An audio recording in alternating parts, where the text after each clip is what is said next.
Hi everyone, this is Tabautsi here with this Sunday's video, which is of a Chibi Super Sailor Moon.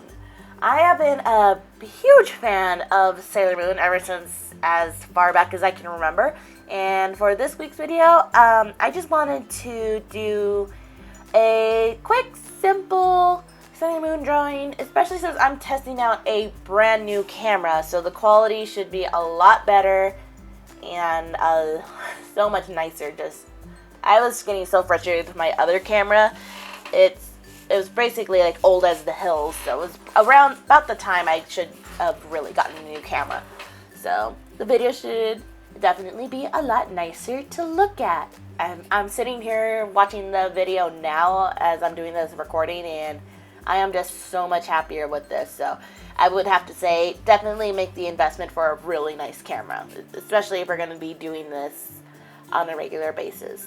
So back to the drawing itself.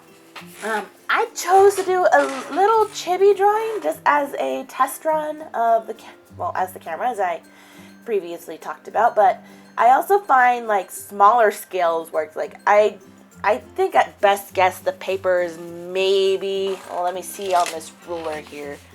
It's maybe a 4x7 at my best guess, so it's not that big.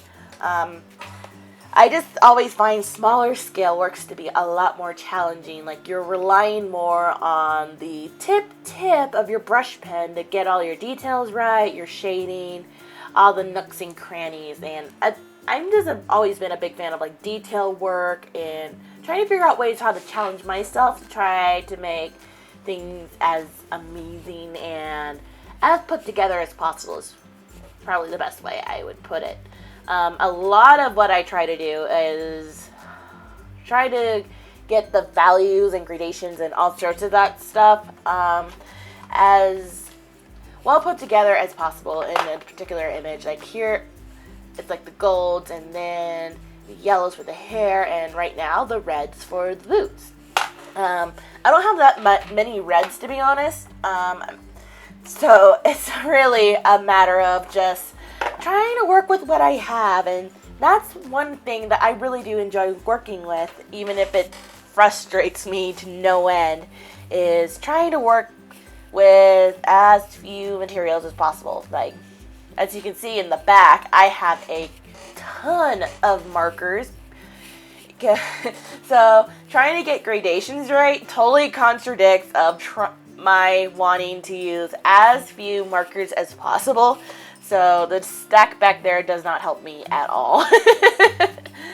So I think next week's video, I might try a 3 marker how I'm going to go about that yet. I'm too chicken to actually pick 3 markers at random, so I think I might just pick one of a color family and go from there, and I'll cheat a little, I guess. I don't know. I need to review the rules before I make that decision, though, so that's something to look forward to next week. And let me see, what else do we have going on here? So I guess I'll just talk about Sailor Moon at this point, because I'm just really just coloring like the big areas where I do color blends. So I don't know about you guys, but I've been watching Sailor Moon Crystal ever since it started coming out last year, and huge fan. It's basically what I've always wanted ever since I got my hands on the manga, which is an animated version of the manga, because I always thought the storylines was a lot better. I did think the original dragged on more than it should, but I can't be too harsh with it. It's like my childhood, so I can't be too harsh about it, but I just never really understood like the whole animation argument or the animation quality of like the first 2 seasons.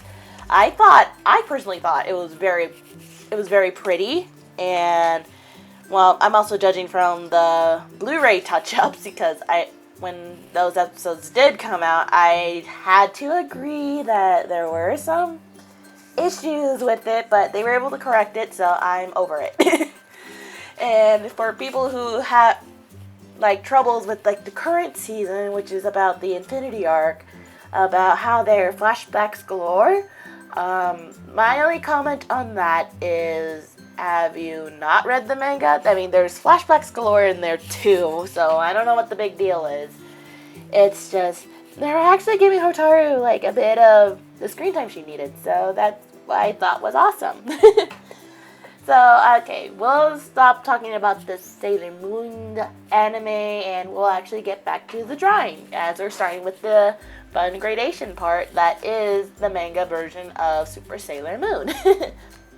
I don't know why I chose that. I think it's because of how the colors are placed and how they pop is why I went for manga style Super Sailor Moon. I was just, especially with the color of the Fuku, that's what really had me thinking about how to better approach it, because I know that I'm very certain from looking at past images that was airbrush work, and I do not have an airbrush system at all, be it the portable or a heavy-duty pump, so to speak.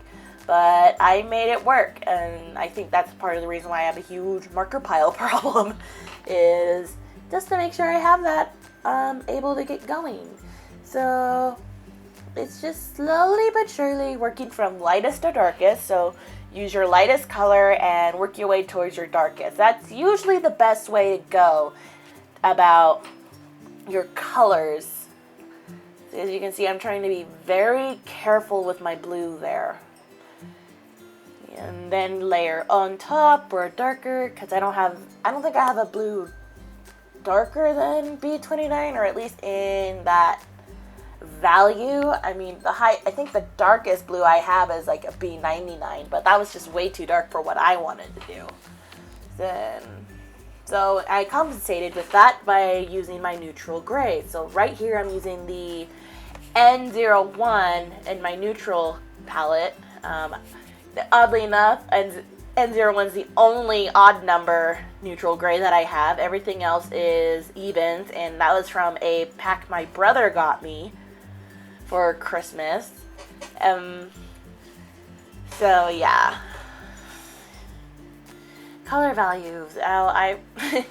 So if you are in at that accessibility, I guess, is I really do recommend going to painting classes. You get a lot of color theory and color practice into it depending on what your project is.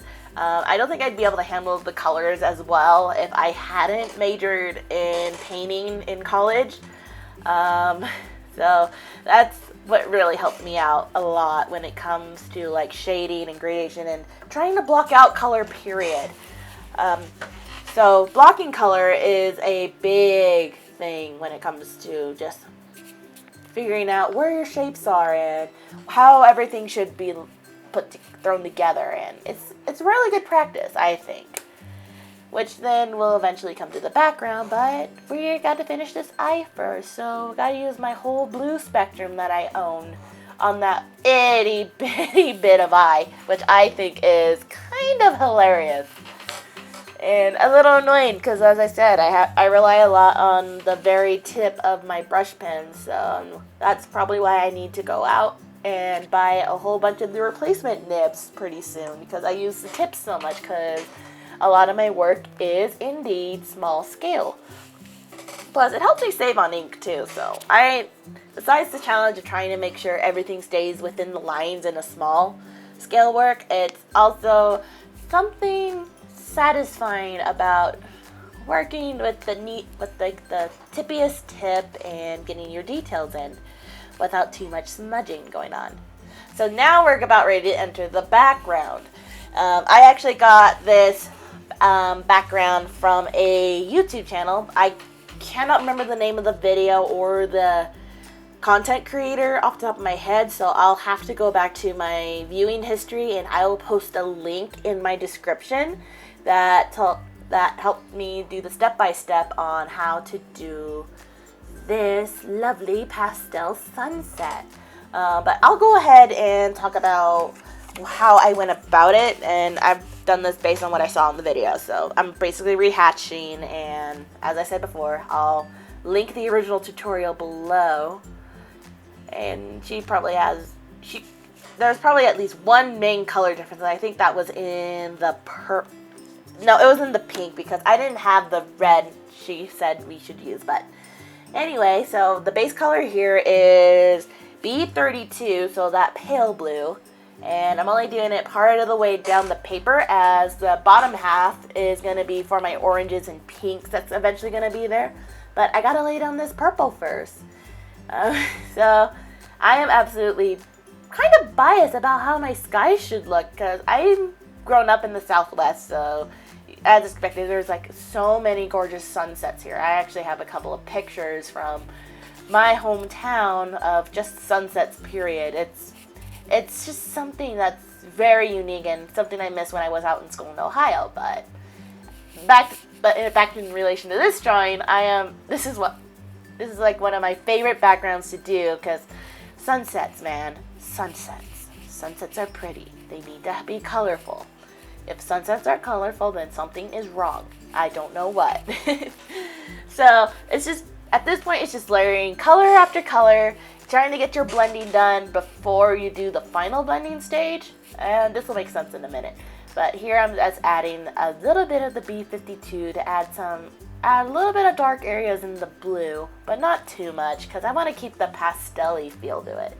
And every time I think Sailor Moon, I think pastels. And every time I think pastel-y sunsets, I think of the gorgeous transformation backgrounds in shoujo, anime, and manga. And it's kind of hard not to think about it, just because of how colorful they typically are. I can only imagine how much prettier this would be if I had like the airbrush, but I don't. So a lot of my stuff is trying to figure out how to work around that. And that comes to my little pal that's on the screen right now, which is the B Quad 0, so 0000, which is the pale, I actually have it right here, which is the pale Celestine. So that's like the lightest blue in the blue spectrums for Copic, and that's pretty much my BFF for blending skies and waters and things like that. And it just blends very well, because when you think about it, when you're doing waters or skies, like even when you're back in elementary school, the instinctive thing to do is just grab your blue and color in your sky or your water. And when Crayola came out with like the lighter blues, everyone was out for that, because we're all drawing sunny skies and all that. So this is basically, this is pretty much my grown-up version of the light blue marker from Crayola, but it's Copic and even better than that. Yeah, so now speaking of elementary school, we're now back to the GellyRolls. Yep, I was a big GellyRoll hoarder back in the day. It was a Wednesday. No, I'm kidding. But it was very 90s to have GellyRoll pens and write everything in it. And it got to the point in elementary school where they got banned. So now that I'm an adult, or at least pretend to be, I like using my white GellyRoll a lot. Especially since a lot of my free time doodles, like with Donna Troy or Starfire or any DC character I'm noticing, I like to use this pen a lot for like my highlighting and stars, because for some reason everyone winds up in space. I don't know why that happens. I think it's just my enjoyment of doing galaxy skies and sunsets and stuff like that. I should really try to do something a little more detailed than that, but for right now, it's satisfying my need to be painterly and work up more on my color blendings with the sky, but that's okay. Let's see. Well, it doesn't look like I have too much left to do. I'm just working on highlighting at this point and adding little details here and there. So here we go with my ending spiel. I post new videos every Sunday, and always leave a comment below so that way I can get an idea of what you guys would like to see, be it more tutorials, more of a particular anime character or comic character. I've been trying to do more comic book like works, but that's besides the point. Post every Sunday without fail, so I hope you guys enjoyed this video, and I'll see you guys next week. Bye!